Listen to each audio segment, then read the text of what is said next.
سبحان الذي أسرى بعبده ليلا من المسجد الحرام إلى المسجد الأقصى صدق الله العظيم وصدق رسوله النبي الكريم الأمين۔ السلام علیکم ورحمۃ اللہ وبرکاتہ۔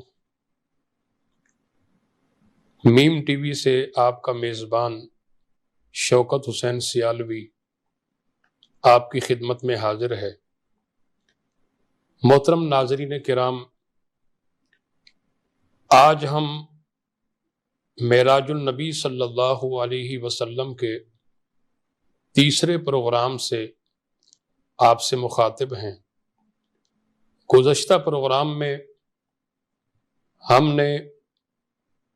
مسجد حرام سے مسجد اقصیٰ تک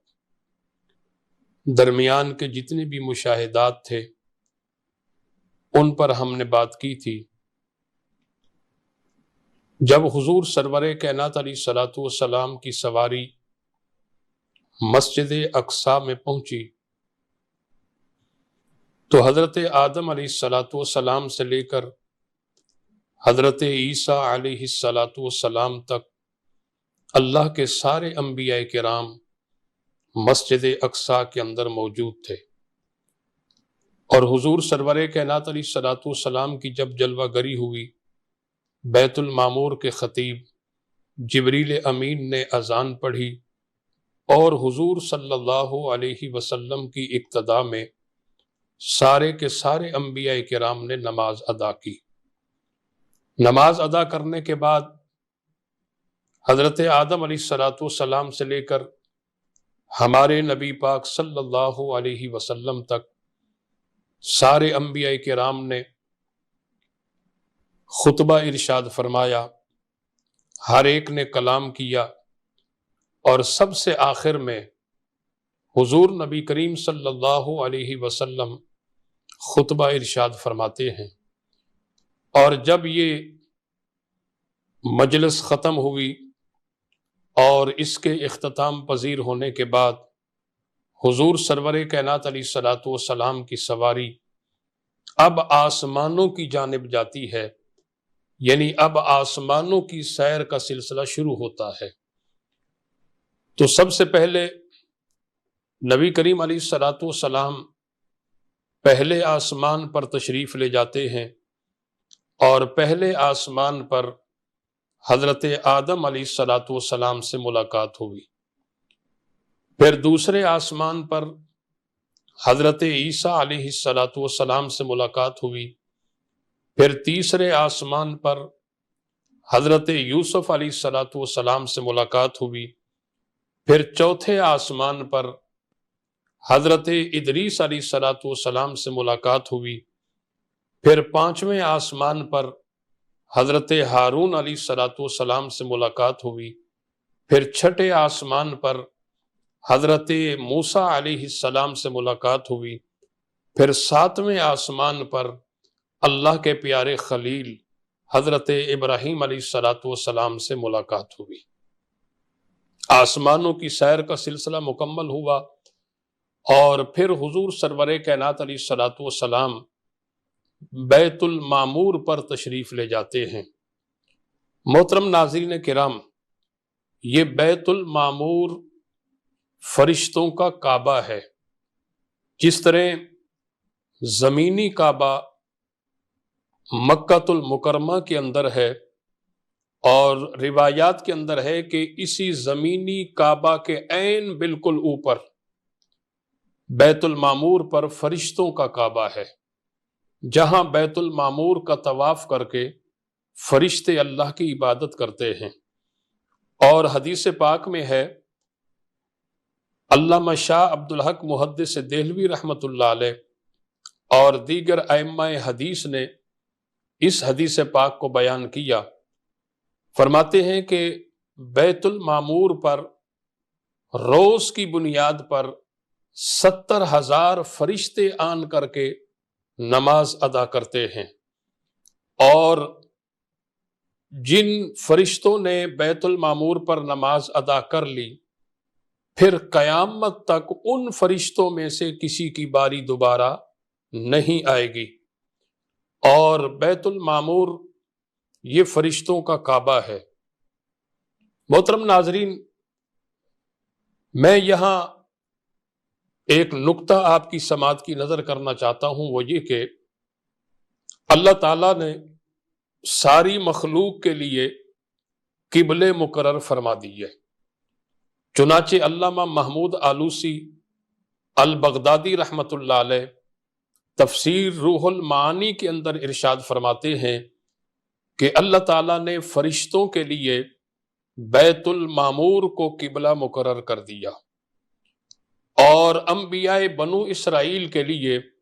بیت المقدس کو قبلہ مقرر کر دیا،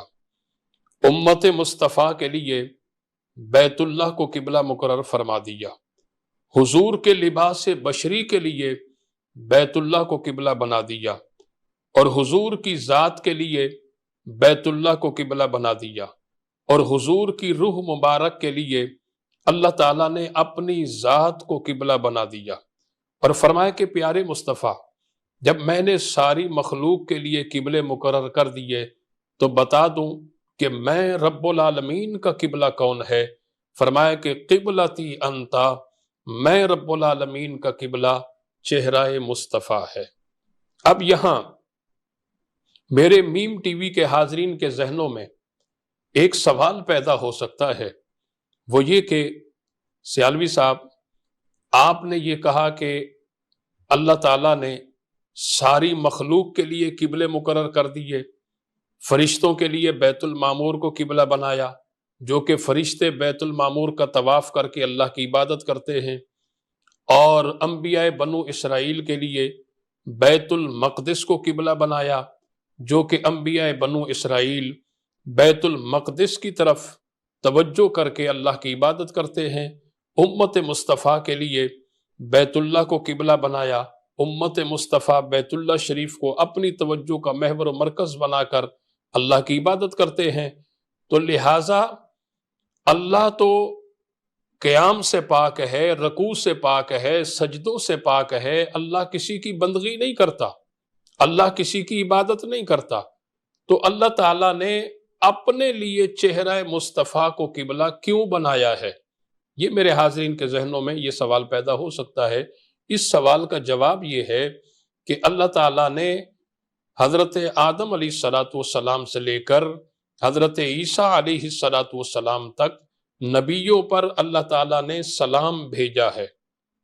لیکن جس نبی پر بھی سلام بھیجا تو اللہ تعالیٰ نے انفرادی طور پر سلام بھیجا ہے۔ چنانچہ کلام الرحمن کے اندر اس کا ذکر موجود ہے۔ اللہ کریم نے ارشاد فرمایا، سلام علی موسیٰ و ہارون، سلام ہو موسیٰ اور ہارون پر، سلام علی الیاسین، سلام ہو حضرت الیاس پر، سلام علی نوح، سلام ہو نوح پر، سلام علی ابراہیم، سلام ہو ابراہیم پر۔ تو کلام الرحمن کے اندر یہ پوری تفصیل موجود ہے، اور قرآن کی روح سے یہ بات ثابت ہوتی ہے کہ اللہ کریم نے جس نبی پر بھی سلام بھیجا ہر ایک پر انفرادی طور پر سلام بھیجا۔ اور جب باری آئی آمنہ کے لال کی، جب باری آئی جناب عبداللہ کے لخت جگر کی، جب باری آئی جناب عبد المطلب کے نور نظر کی، جب باری آئی سلطان الانبیاء کی، جب باری آئی امام الانبیاء کی، جب باری آئی نبی آخر الزماں جناب محمد الرسول اللہ صلی اللہ علیہ وسلم کی، تو اللہ کریم نے حضور پر انفرادی طور پر سلام نہیں بھیجا، بلکہ اللہ کریم نے ارشاد فرمایا، ان اللہ و ملائکتہ یصلون علی النبی یا ایہا الذین آمنوا صلوا علیہ وسلموا تسلیما۔ فرمایا کہ ان اللہ و ملائکتہ، بے شک اللہ اور اس کے فرشتے اس نبی پر سلام بھیجتے ہیں، درود بھیجتے ہیں۔ اے ایمان والو، تم بھی اس نبی پر درود و سلام بھیجو۔ بلکہ میں تو یہ کہتا ہوں کہ دنیا کا لمحہ لمحہ جھوم کر کہتا ہے، اے محمد الرسول اللہ، آپ کی عظمتوں پر سلام بھی ہو، درود بھی ہو۔ تو محترم حاضرین، اللہ تعالیٰ نے جو چہرہ مصطفیٰ کو اپنے لیے قبلہ مقرر کیا، آپ کے سوال کا میں جواب دے رہا ہوں وہ یہ کہ اللہ تعالیٰ نے فرمایا کہ باقی میں نے اپنی مخلوقات کے لیے جو قبلے بنائے وہ اپنے اپنے قبلے کی طرف متوجہ ہو کر میں رب العالمین کی عبادت کرتے ہیں، لہٰذا میں نے چہرہ مصطفیٰ کو اپنے لیے قبلہ بنایا ہے، میں چہرہ مصطفیٰ کی طرف توجہ کر کے درود و سلام بھیجتا ہوں۔ تو حضور سرور کائنات علیہ الصلوۃ والسلام اب بیت المعمور سے آگے سدرۃ المنتہا کی طرف جلوہ گر ہوتے ہیں، اور جب سدرۃ المنتہا پر حضور سرور کائنات علیہ الصلوۃ والسلام کی سواری جاتی ہے تو سب سے پہلے حضور علیہ الصلوۃ والسلام کو جنت کی سیر کرائی گئی، اور جنت کا جو ہے آپ صلی اللہ علیہ وسلم نے مشاہدہ فرمایا، جنت کی سیر کی، اور حضور سرور کائنات علیہ الصلوۃ والسلام جنت کی جب سیر کرتے ہیں، اب یہاں میں ایک اور نقطہ آپ کی سماعت کی نظر کرنا چاہتا ہوں، وہ یہ کہ تفسیر نیشا پوری اور تفسیر در منصور کے اندر یہ حدیث موجود ہے کہ بیت المقدس کے فرشتوں کو جب اس بات کا علم ہوا کہ اللہ کے پیارے نبی صلی اللہ علیہ وسلم تشریف لانے والے ہیں، تو ان فرشتوں نے اللہ رب العالمین کی بارگاہ میں ایک درخواست پیش کی کہ اے باری تعالیٰ، تو نے جس نبی کی خاطر کائنات کو بنایا اور اس نبی پر تو خود بھی درود بھیجتا ہے، ہمیں بھی حکم دیا کہ اے فرشتوں تم بھی اس نبی پر درود بھیجو، اور اللہ تعالیٰ خود ارشاد فرماتا ہے، حدیث قدسی ہے کہ میں تو ایک چھپا ہوا خزانہ تھا، میں نے چاہا کہ میں پہچانا جاؤں، تو لہٰذا حضور علیہ الصلوۃ والسلام کی میں نے ولادت کی، جیسا کہ ایک حدیث میں ہے کہ لولاک لما اظہرت الربوبیہ، کہ اگر حضور نہ ہوتے تو میں اپنی ربوبیت کا اظہار بھی نہ کرتا،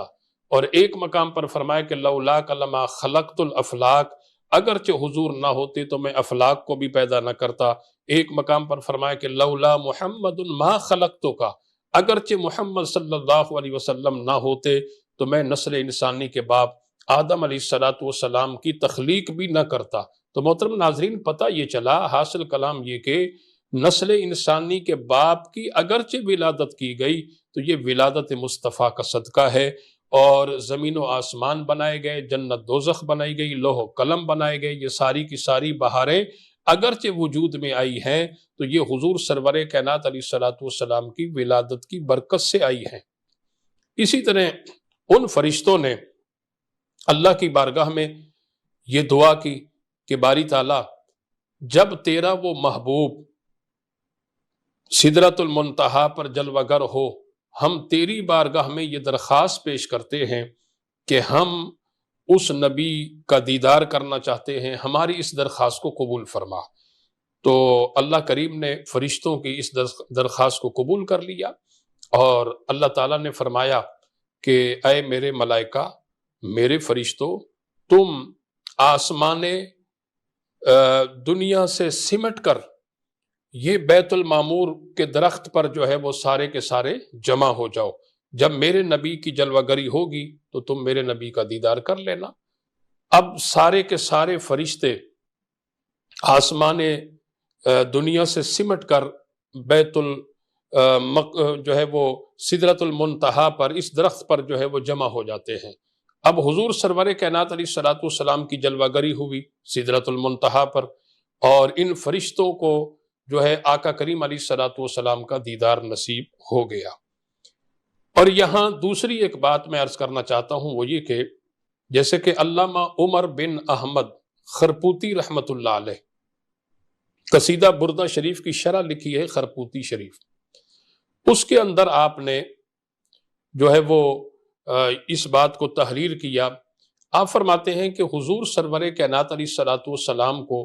اللہ تعالیٰ نے جو معراج کا تحفہ، معراج کا معجزہ عطا فرمایا، جہاں بہت ساری حکمتیں ہیں، فرماتے ہیں کہ ایک اس حکمت کی طرف بھی اشارہ ہے کہ اللہ کے فرشتے، یعنی جو بڑے درجے کے فرشتے ہیں، وہ 4000 سال سے کچھ مسائل کو حل کرنے کے حوالے سے آپس میں بحث کر رہے تھے،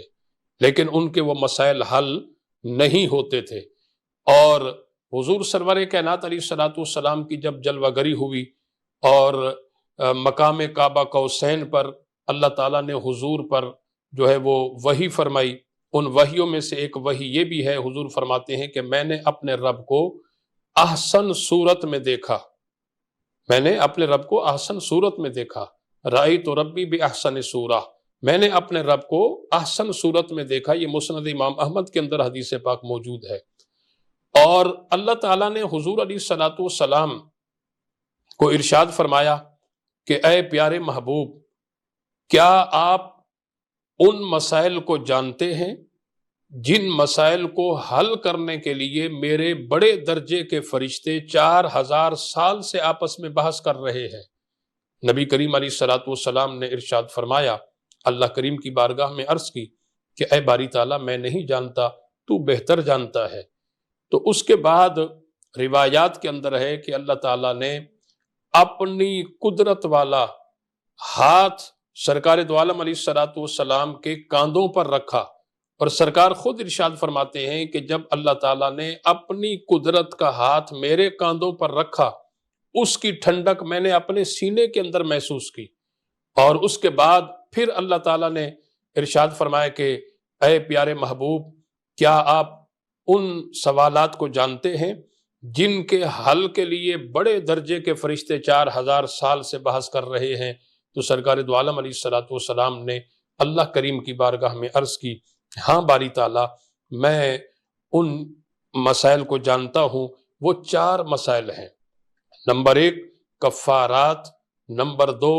درجات، اور نمبر 3 منجیات، اور نمبر 4 مہلکات۔ اب کیونکہ فرشتے جو آپس میں بحث کر رہے تھے 4000 سال سے، ان کو بھی اس بات کا یقین ہو گیا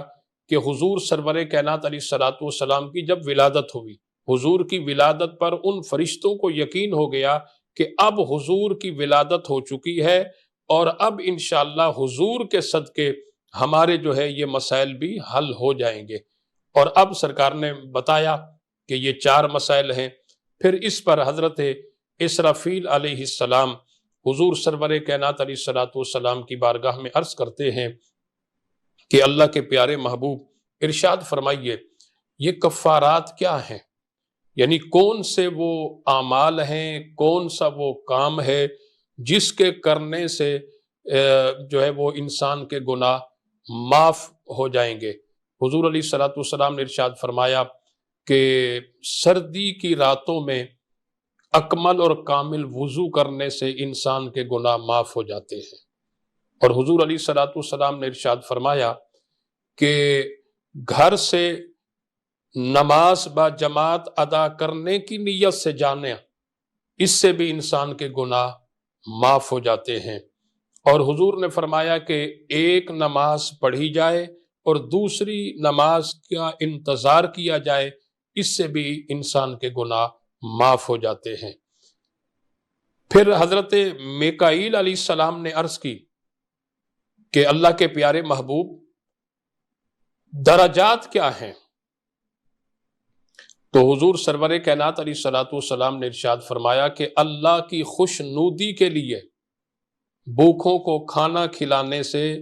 انسان کا درجہ بلند ہو جاتا ہے، اور فرمایا کہ واقف اور غیر واقف کو سلام کرنے سے بھی درجہ بلند ہو جاتا ہے، اور فرمایا کہ رات کے وقت جب لوگ سو رہے ہوں اس وقت نماز نفل ادا کرنے سے اس کا درجہ بلند ہو جاتا ہے۔ اسی طرح حضرت جبریل امین نے عرض کی، اللہ کے پیارے محبوب منجیات کیا ہیں؟ یعنی وہ کون سے کام ہیں، وہ کون سا عمل ہے جس کے کرنے سے انسان کو جو ہے وہ نجات مل جاتی ہے؟ حضور سرور کائنات علیہ الصلوۃ والسلام نے ارشاد فرمایا، حضور سرور کائنات علیہ الصلوۃ والسلام نے یہاں ارشاد فرمایا کہ جلوت ہو یا خلوت ہو، اللہ کا ڈر، اللہ کا خوف موجود ہو تو اللہ تعالیٰ اس کی نجات کر دیتا ہے۔ اور محترم حاضرین، اللہ کا ڈر اور اللہ کا خوف یقیناً قرآن مجید کا جب ہم مطالعہ کرتے ہیں تو اللہ کریم نے کئی مقامات پر اپنے سے ڈرنے کا حکم ارشاد فرمایا. چنانچہ اللہ کریم نے ارشاد فرمایا یا ایھا الذین آمنوا اتقوا اللہ حق تقاتہ ولا تموتن الا وانتم مسلمون. فرمایا کہ اے ایمان والو اللہ سے ڈرو، اتنا ڈرو جتنا کہ ڈرنے کا حق ہے. اور کیا مطلب کہ ساری زندگی، اب یہاں مفسرین ارشاد فرماتے ہیں، راسخین کاملین فرماتے ہیں کہ ساری زندگی گزارو تو اللہ کا ڈر تمہارے اندر موجود رہے، اور جب تمہاری زندگی اختتام پذیر ہو جائے تب بھی تمہارے اندر اللہ کا ڈر اور اللہ کا خوف موجود ہو. اگرچہ انسان ساری زندگی محترم ناظرین اللہ سے ڈرتا رہے اور خوف خدا کی وجہ سے وہ دنیا سے رخصت ہو جائے تو کیا اس پر بھی اللہ کا کوئی انعام و اکرام انسان کو ملتا ہے؟ فرمایا کہ ہاں وَلِمَنْ خَافَ مَقَامَ رَبِّهِ جَنَّتَانِ، جو ساری زندگی اللہ سے ڈرتا رہے اور اللہ کے ڈر اور خوف کی وجہ سے جو ہے اس کی زندگی اختتام پذیر ہو جائے تو فرمایا کہ اللہ اس سے وَلِمَنْ خَافَ مَقَامَ رَبِّهِ جَنَّتَانِ، 2 جنتیں عطا فرماتا ہے. تو یہاں حضرت جبریل نے جو حضور سے سوال کیا کہ منجیات یعنی وہ کون سا عمل ہے، کون سا کام ہے جس کے کرنے سے انسان کو نجات مل جاتی ہے، تو سرکار نے فرمایا کہ پہلا یہ کہ جلوت ہو، خلوت ہو، اللہ کا ڈر، اللہ کا خوف اس کے اندر موجود ہو تو اس سے نجات مل جاتی ہے. اور دوسرا حضور سرور کائنات علیہ الصلوۃ والسلام نے ارشاد فرمایا کہ امیری ہو یا غریبی ہو، خرچ میانہ روی سے کرے، اس سے نجات مل جاتی ہے. نمبر 3 سرکار دو عالم علیہ الصلوۃ والسلام نے ارشاد فرمایا کہ غصے کی حالت میں یا نرمی کی حالت میں فیصلے عدل و انصاف کی بنیاد پر کیے جائیں تو اس سے بھی نجات مل جاتی ہے. حضرت اسرائیل نے سوال کیا کہ اللہ کے پیارے محبوب ارشاد فرمائیے مہلکات کیا ہیں، یعنی کون سا وہ عمل ہے، کون سا وہ کام ہے جس کے کرنے سے انسان ہلاک ہو جاتا ہے. تو یہاں سرکار دو عالم علیہ الصلوۃ والسلام نے ارشاد فرمایا کہ بخیل کی اطاعت کرنے سے انسان ہلاک ہو جاتا ہے. یعنی بخیل کی اطاعت کی اور اس کی اطاعت کی وجہ سے جو ہے وہ کنجوس بن گیا تو بخیل کی اطاعت کرنے سے جو ہے وہ انسان ہلاک ہو جاتا ہے. اور اسی طرح سرکار نے فرمایا کہ نفس امارہ کی تابعداری کرنا، یعنی نفس کی خواہشات نفس کی اطاعت کرنا، اس سے بھی انسان ہلاک ہو جاتا ہے. اور اسی طرح فرمایا کہ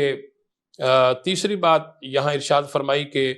انسان جو ہے وہ دوسرے کو اپنے سے کم تر نہ سمجھے، یعنی آپ اپنے آپ کو دوسرے سے بہتر سمجھیں اور دوسرے کو جو ہے آپ ایک حقیر سمجھیں، اس کو کم تر اپنے سے سمجھیں. تو ایسی سوچ رکھنے والا بھی، دوسرے کو کم تر اور اپنے آپ کو اس سے بہتر سمجھنے والا بھی ہلاک ہو جاتا ہے.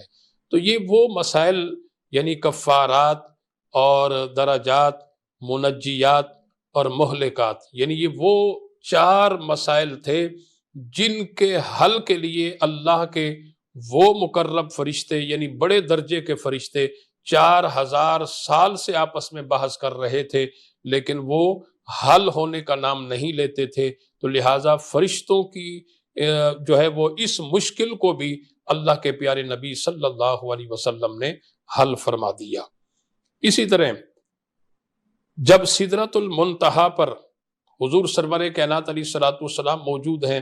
اب سدرۃ المنتہا سے آگے کا سفر شروع ہونا ہے اور آگے کی سیر کی طرف آپ صلی اللہ علیہ وسلم کی جلوہ گری ہونی ہے. تو اب سدرۃ المنتہا سے جب آگے جانے لگے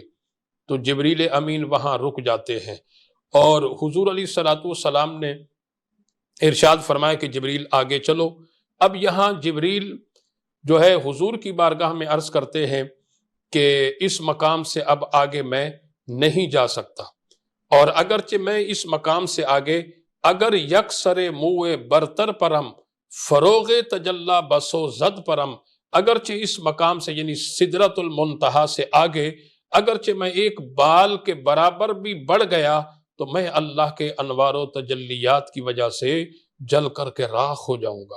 محترم ناظرین، تو جبریل نے حضور سرور کائنات علیہ الصلوۃ والسلام کی بارگاہ میں عرض کی کہ بس میں یہیں تک آ سکتا ہوں، اس سے آگے میں نہیں جا سکتا۔ اب یہاں بہت ہی ایک پیارا نقطہ جو کہ آپ کی سماعت کی نظر،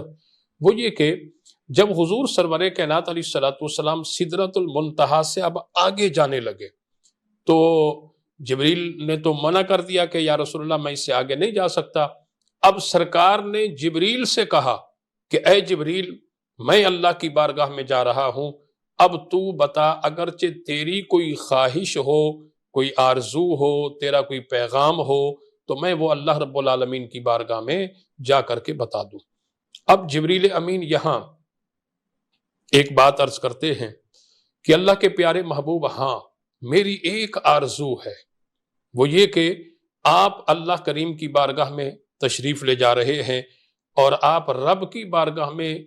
میرے اس پیغام کو پہنچا دیں اور میری اس آرزو کی منظوری بھی اللہ کی بارگاہ سے لے لیں کہ کل قیامت کے روز جب آپ کی گنہگار امت پل صراط سے گزرنے لگے تو مجھے اللہ کی طرف سے اجازت مل جائے کہ میں پل صراط پر اپنے نورانی پر بچھا دوں اور آپ کی گنہگار امت میرے پر کے اوپر سے گزر کر کے چلی جائے۔ اب یہاں محترم ناظرین، جبریل نے حضور کی بارگاہ میں اپنی خواہش کا اظہار کیا اور سرکار نے جبریل سے کیوں پوچھا، یعنی اس میں کیا حکمت ہے؟ تو میں یہ حکمت آپ کی سماعت کی نظر کرنا چاہتا ہوں۔ یہ وہ پیارا نقطہ ہے، علماء کرام نے فرمایا کہ دراصل بات یہ ہے کہ جبریل امین نے حضور سرور کائنات علیہ الصلوۃ والسلام کے جد امجد حضرت ابراہیم علیہ الصلوۃ والسلام پر ایک احسان چڑھایا تھا، اور آج اس احسان کا بدلہ چکانے کے لیے اللہ کے پیارے محبوب صلی اللہ علیہ وسلم نے شب معراج سدرۃ المنتہا پر جبریل امین سے یہ کہا۔ اب وہ کیا احسان تھا محترم ناظرین کہ جب نمرود نے حضرت ابراہیم علیہ الصلوۃ والسلام کو آگ کے اندر ڈالا، اور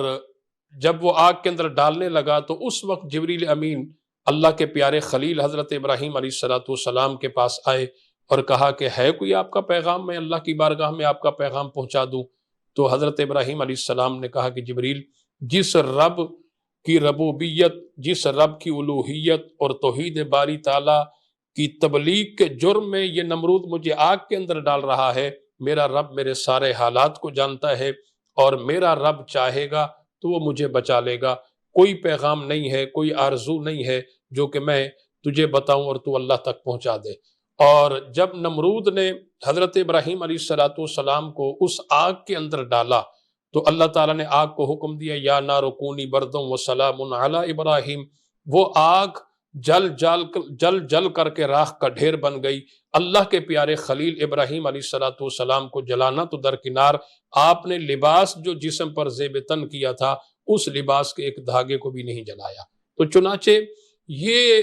جبریل کا احسان حضور کے جد امجد پر تھا، اور اس احسان کو اتارنے کے لیے اگرچہ حضرت ابراہیم نے منع کر دیا کہ کوئی ایسی خواہش، کوئی ایسا پیغام نہیں ہے، لیکن اس کے باوجود جبریل نے تو حضرت ابراہیم علیہ الصلوۃ والسلام سے کہا تھا، تو یقیناً وہ حضرت ابراہیم پر ایک احسان چڑھ گیا تھا، تو لہٰذا اس احسان کا بدلہ چکانے کے لیے حضور سرور کائنات علیہ الصلوۃ والسلام نے آج سدرۃ المنتہا شب معراج میں جبریل سے کہا کہ اے جبریل، بتائیے ہے تیری کوئی خواہش، آرزو جو کہ میں اللہ کی بارگاہ میں پہنچا دوں؟ تو محترم ناظرین کرام، انشاءاللہ ہمارے پروگرام کا وقت ختم ہوا چاہتا ہے۔ انشاءاللہ کل انشاءاللہ اس سے آگے کی جو گفتگو ہے انشاءاللہ اس کے ساتھ آپ کی خدمت میں حاضر ہوں گا۔ کل تک اپنے میزبان شوکت حسین سیالوی کو اجازت دیجیے۔